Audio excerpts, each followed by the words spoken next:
how would you set up a workout where it would just be in the weight room? Let's say, would you do a hang clean or a power clean first and then the back squat? Would you do total body? Like when would you do bench or a press or anything like that? Well, I would do what you said there is cleans would be first and get your explosive movements in while you're fresh and are not totally fatigued. Squats will tear you down and you're not full power when you do that. Yeah. So I would save that to when you're fatigued, and then add to the fatigue. Really build your leg strength. Explosive lifts are lifts that need to be supervised. Most of the athletes need to be pushed to do those correctly.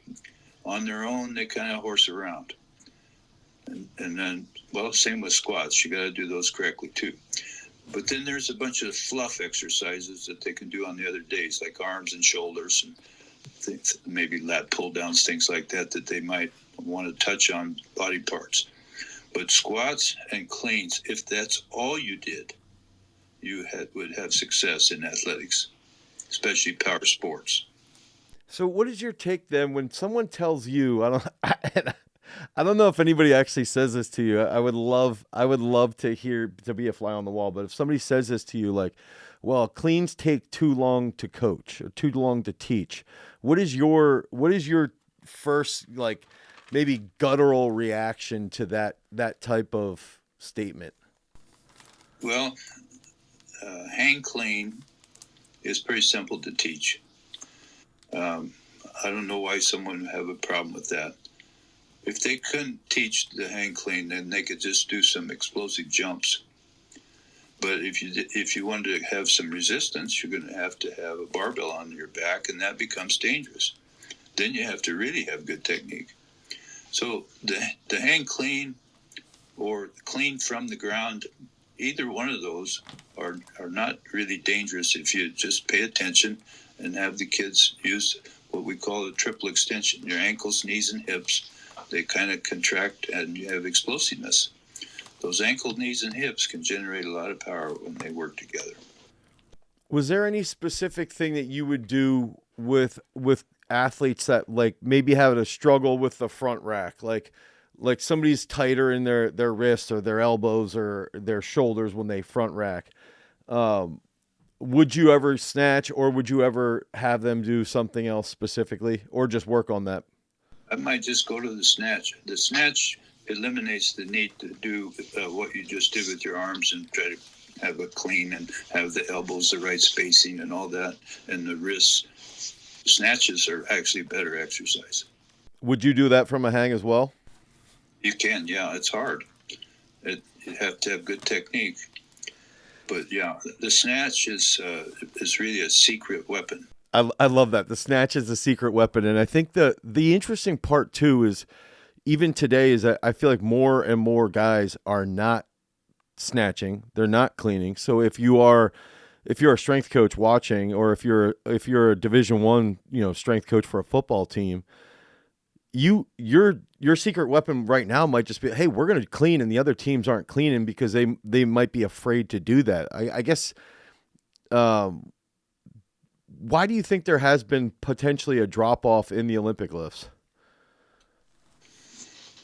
Well, coaches don't know how to do it. They're afraid they'll hurt someone. Another exercise we haven't mentioned would be a push jerk. If you go into a power rack and have the bar at the right height and just focus on ramming that bar up in the air, pushing it up, and then violently explode, you're working your ankles, knees, and hips all together as you extend. And that is an absolute tremendous exercise. But still, people sometimes are afraid to use a barbell. So I created an exercise called the jammer. Mm-hmm. Remember that? Yep. And that's a little safer way of doing it, and was accepted more readily because it is safe. But it started out as double chest press. You sat down and did a double chest press. Hammer Strength sent me that machine because they wanted to get a machine in my weight room, and I was a free weight guy. Pretty much all free weight and hardly any machines, unless it really needed one, like for leg extension or leg curl, something like that. But my basic movements were all free weights for many years. Hammer Strength sent me a double chest press. You sat down and pressed it. So then they called back a few days later and said, "How do you like our double chest press?" I said, "It's broken." And they said, "Well, what do you mean?" I said, "Well, I cut the seat off of it." What? I cut the seat off. We don't play football sitting down. So you could get in this double chest press when it didn't have a seat and ram those levers out and create an explosion that's similar to football. Yeah. So then we named it the Jammer. Yeah. Their number one seller for years, the Jammer. And made me a little money on the side. Yeah, that's good. That's big too, right there. It's interesting because even my wife. So my wife's talking to me this morning. We're talking about wrestling and like taking a penetration step and dropping and taking a shot. And my first usage of the Jammer was actually for wrestling, and we would play around where we would drop, like change a level, and then drive forward into the Jammer, and it's like that. And we did a lot of hang cleans as well. That alone was one of those things. It helped you feel, the vertical force that you were using on a clean. It helped you feel that projection forward as well. So plus, if you did it with turn to the side and just one arm, that would help your shot putting. Yeah. We would use that for standing throws, and then we would band them up and do a lot of stuff like that.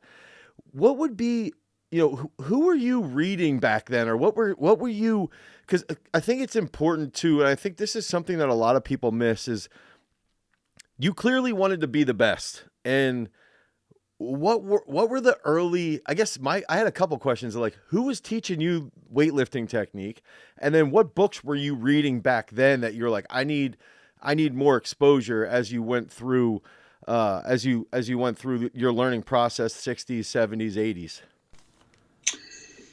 Well, the equipment companies that were available, Bob Hoffman was York Barbell. And then Perry Rader was from Alliance, Nebraska. And he produced a magazine called Iron Man. Yep. And so I studied those two magazines to see what was out there. And what was out there was bodybuilding, powerlifting, and Olympic lifting. Well, some of those exercises from those three things are just what you need, and others are not. So I decided to give myself, when I started, I got the opportunity to be the strength coach. I decided to give myself a 3-year window to compete in all three of those things, to find out what the heck I could pull out of those, if anything, to help the football players. And I got the explosive part from the Olympic lifts. Mm-hmm.